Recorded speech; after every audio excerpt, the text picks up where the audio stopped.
at my good friend John Bush's place in Park Slope, Brooklyn, Pork Slope. So let's raise a glass to my friend John Bush. Thanks for the hospitality and the drinks. So we kind of got an odd mix. A couple SEALs, we got the Marine Corps representation here. But let's get off with intros. And Jim, you're up. Right, Jim West. I'm retired from 7th Special Forces Group. I was on a Halo scuba team, combat sniper for on and off for 21 years. Retired over 24 years ago.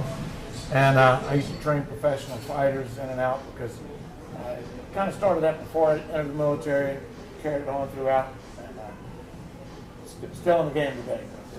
Good stuff. We'll talk about the prison fight. I appreciate that, Brandon. The nice thing about being host is I can ask the uncomfortable questions and not answer them myself. So anyway, good friend of mine, John Gilliam here. So Jonathan Gilliam, Navy SEAL for a short period of time. I'm getting some flack about that because I'm in the news a lot. We'll talk more about that later. Yeah. But I was a SEAL. Was at Team 4, went to Central South America. Got out and went to the Air Marshals trying to chase some type of fighting, and then it turns out that the Air Marshals were nothing. So I went from there to AMTI, worked with some of the greatest guys in the spec war community at AMTI before they were absorbed by SAIC. I then went to the FBI here in New York and was here for about 8 years, arresting and chasing people, a lot like Jim, actually. And now I run a company called United States Continued Service, and I'm a serious radio host, and you may see me on a lot of the news channels talking about whatever they ask me to talk about normally. I saw you on CNN the other day. I was at the New York Athletic Club busting out a workout. I've talked about bikers, airplanes. Yeah, it was the biker thing. Yeah. I was like, there he is. That's some of your crew, I believe. Yeah. You distracted me. I was looking at this beautiful girl working on the treadmill. There I see your ugly mug. She wasn't a girl. So, Steve Ralston. Said, The famous, soon to be famous, Steve Ralston. Shameless Steve Ralston. STV Team 1 from 90 to 94, SEAL Team 3 from 94 to 98. Got out, started a commercial real estate company, started contracting in 03. Did some contracting with the commercial real estate company. That's what I still do currently. Building a training facility out here. Yeah, we'll get into that later for sure. That's it. Been nowhere, done nothing. Actually, he's mic'd, yeah. I don't need the phallic. No, go ahead. Go ahead. I know you want it. Just beat him on the head. Just slap it up in the head. Jason Delgado, U.S. Marine, 2000, Scout Sniper, 3rd Battalion, 4th Marines, OIF 1, 3rd Battalion, 7th Marines, OIF 2, SOTG transitioned over to MARSOC, became a mask instructor, helped develop the advanced sniper course for MARSOC, got out, became a tattoo artist, and no way. And went over contracting for DynCorp. Tattooed the first SOFREP Team Room member. Yeah, that's right. Won a free Resco, $2,000 Resco watch. Yeah, that was, man, and he earned it. He drove up about 5 hours from Pennsylvania to come get it, man. God bless that man. Danny Kulik. Was that the first testicle you ever tattooed? Hey, you gotta hold that. I know you have you gotta hold it up there. It was a SOFREP grenade, so it's kind of testy-like, but no. He got it on his leg. Anyway, so I met Jason probably 3-4 months ago. Yeah, I was doing some promotion for a book that I was featured in, Shock Factor, Stories of Marine Snipers in Current War on Terrorism, and did a Steve Wilco show, and these guys stopped by, said, hey, can we have you on the show? I said, yeah, and it's been a relationship ever since, man. God bless this man right here. Yeah, so the funny thing is, so Jason has amazing stories, whacked a bunch of dudes in Iraq, and just everyone loves, he's been on the radio show 2-3 times, and everyone, is always asking us, hey, have Jason back on the show. So now we have our own publishing label under St. Martin's Press.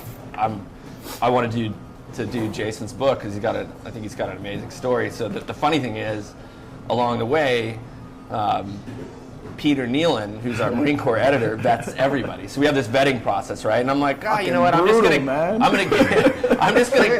gonna send Jason's DD-214 and bio just to do the checks. And so Pete Nealon sends me this email. He's like, hey man, this guy's bullshitting. His DDG-14's all fucked up. So we go through this whole process back and forth, and I'm thinking, man, do we got a stolen valor case on our hand? Like, I fucking love Jason, and like, I was like, this is crazy. Like, there's no way that Jason's not the real deal, right? So we went through like Did he used to be Justine? Is that what it is?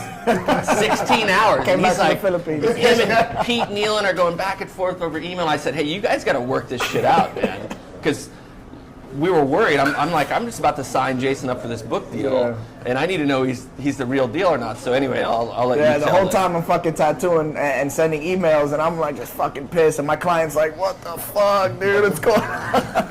So, I mean, if you guys know anything about the Marine Corps, let's just say... They made a mistake on the DD-214. They made a spelling error. They spelled sergeant wrong. Our admin is not too on point every now and then. You have to make sure you get your own shit done. Like, this guy's got a fake DD-214. We transitioned the MOS from 8541 to 0317 in order for it to be a primary MOS. The guys could stay in the field longer. Which, for those that don't know, that MOS is a job description. Yeah, it's a job description. So, and, it was a good thing for the community. But what happened is I was an older sniper. I went through sniper school in 02. And then when I got out, I went over to the reserves and became a platoon sergeant for Sniper Platoon 225. And they never updated my DD-214 from 8541 to 0317.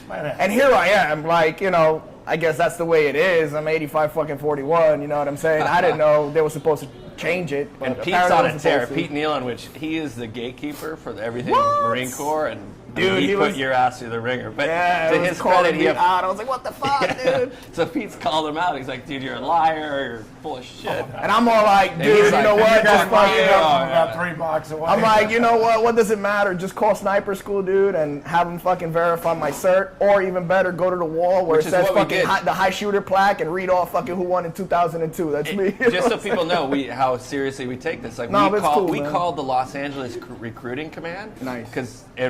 And talk to your former CO. No shit. Who's a major now. Yes. I've been around, man. I'll tell you what, too, man. Fucking Sergeant Major of the Marine Corps, Sergeant Major Barrett, former Sergeant Major of the Marine Corps. I mean, he was there with my first sniper platoon. Like, you stay in long enough, you see people that helped you or influence you in your career just fucking ascend to crazy ranks, like fucking field grade officers and stuff like that. You're like, man, I knew you when you were a fucking lieutenant or something. That's fucking amazing, too, to have that kind of pull, He wound up hooking up with a couple of my guys to verify who I am, and I went onto this fucking page where we have it's all for recon guys, snipers, and SARCs, and he's all like, hey, this fucking clown over here, Delgado, is fucking claiming this and this and that, and then all you see is a bunch of dudes, yeah, I know fucking Delgado, yeah, man, he's fucking squared away. I'm like, yeah, I told you, dude. What Pete thought was like, hey, maybe he just is taking this guy Delgado's name, who has a good reputation, and so that's why we sent photos. That would have been nuts, dude. It happens though.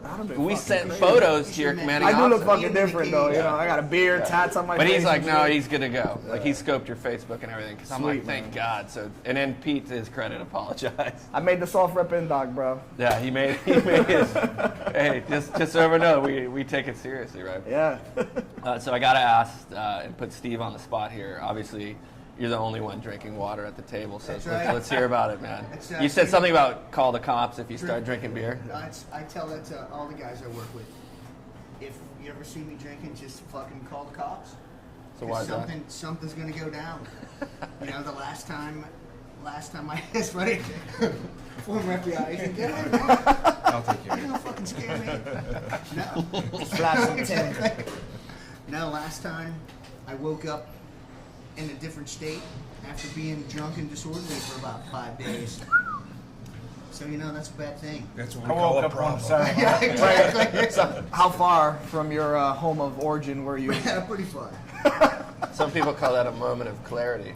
I seem to remember you waking up with some type of like strippers in Vegas and that's some drugs which may or not be legal or prescription. This is not the problem case, I'm sure. This is the best case scenario. There are people that relay that story. But since it was never captured on videotape, I can neither confirm or deny. All right, and just so everyone knows, we don't encourage That's that kind pretty of close. behavior. We don't encourage cocaine and hookers, but if it happens, make sure you have the guys around to clean that shit up. Yeah, back in '72, I woke up 35 miles outside of Fayetteville on the side of I-95 in the grass. Don't know how I got there. I was young. Legal drink. Young. Age. Young and needed the Was your money. butt? Did you Young and wake up needed the with your money. butt hurt?